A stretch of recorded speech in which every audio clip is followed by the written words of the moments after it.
What are the core elements? You're like, man, if you're going to create original content, you need this kind of a personality, somebody who's gifted at this, and this. So they start learning that you've got to go away from generalist and into specialist if you want to be really great at something. That's not why you do original work to then go have to check, can we fly here, please? Can we film this, please? So you need somebody who can actually, handle that well. I'm curious too, people might be hearing you talk and they're like, wow, this is cool. Like Patrick figured it out. They're producing original content, $1 million. Wow, it sounds. What are the guts of, like, if I was to build a core team to try to do this, what are the essential elements in your mind for, like, think typical or average video production person? Maybe they're a solopreneur. Maybe they have a small team like we do. What are the core elements, the core kind of things that you're like, if you're going to create original content, you need this kind of a personality, somebody who's gifted at this, and this. Like, what would some of those things look like in your mind? Story finder, right? We go back to story. It's in our name. So that person who is most akin to a researcher, but is able to just go out and find unbelievably compelling characters. Right? We're looking for a teacher in this documentary we're making now that teaches this artist's work in their classroom. It'd be easy to just go find a teacher down the road. Right. We need the best teacher in North America who is just going to be off the charts if, we're able to create this experience.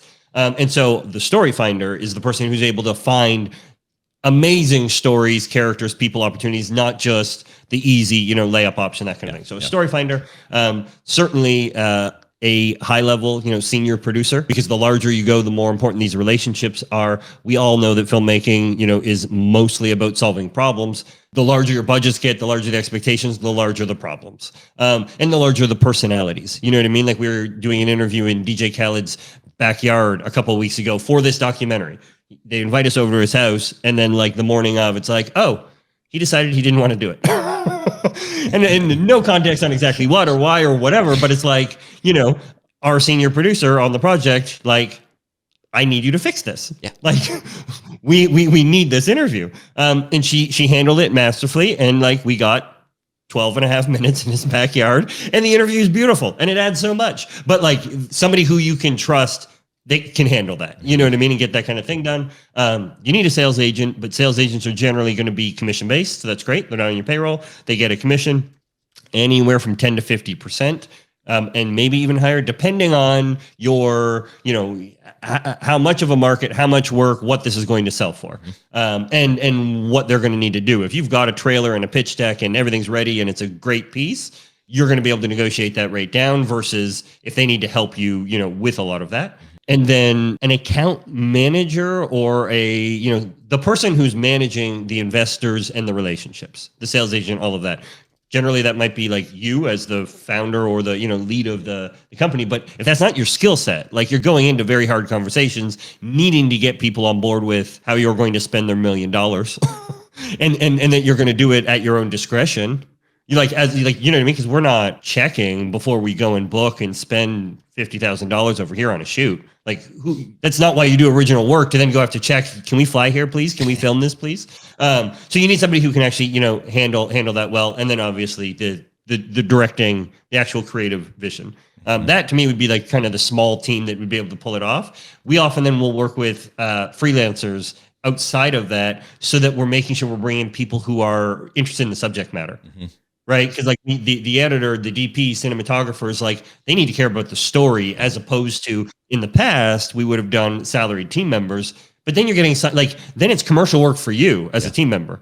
Like you have to do this story, and you might go, I don't really, I don't care about or crypto or whatever, versus finding the filmmaker that is like, oh my God, I love it. I want to be a part of this. So story finder, producer, account manager kind of thing, which the producer might be able to do both, the sales agent, and then the director.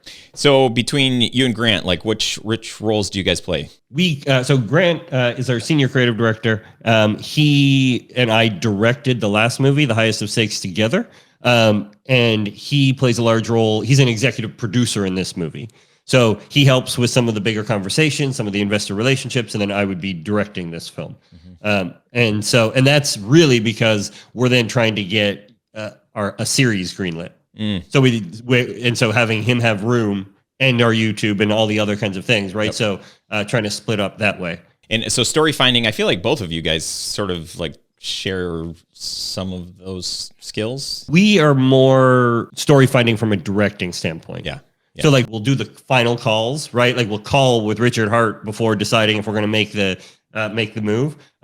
But we have one of our creative producers, Evan, is just amazing at that, and she'll go out and talk to 100 teachers, bring back the top 3, get us casting videos. We look at them, and then it's like we'll talk to the top couple ones. So it's on us to create the archetype of who do we need and where do we need and what are we trying to achieve and set the vision. And then they've got to go find like that perfect person. And it's just such a difference. Yeah. That's pretty fascinating to think of it at that level. And, I think, again, maybe it goes without saying, but to realize that there's different skill sets, there's different needs for what's needed. Can I say that? Is that like too? Yeah. There are very specific skills, and as filmmakers, I think a lot of your audience would probably consider themselves generalists. Right. By necessity. We do so many things. We shoot, we edit, we whatever. But what happens as any, tech company scales is they start learning that you've got to go away from generalists and into specialists if you want to be really great at something. Yeah. And so where we start kind of leaning as well is like we need specialists in certain areas to just do these things really well, right? And whereas before it would be like, well, everybody's gonna do a little bit of everything and we'll just do it as a team of 3. It's like, no. We need somebody who's gonna solve that DJ Khaled problem, and like and everybody's gonna be happy and everything else. But like that's your specialty. You own all of that, and you're not gonna have to worry about touching or knowing what a C stand is or like anything else.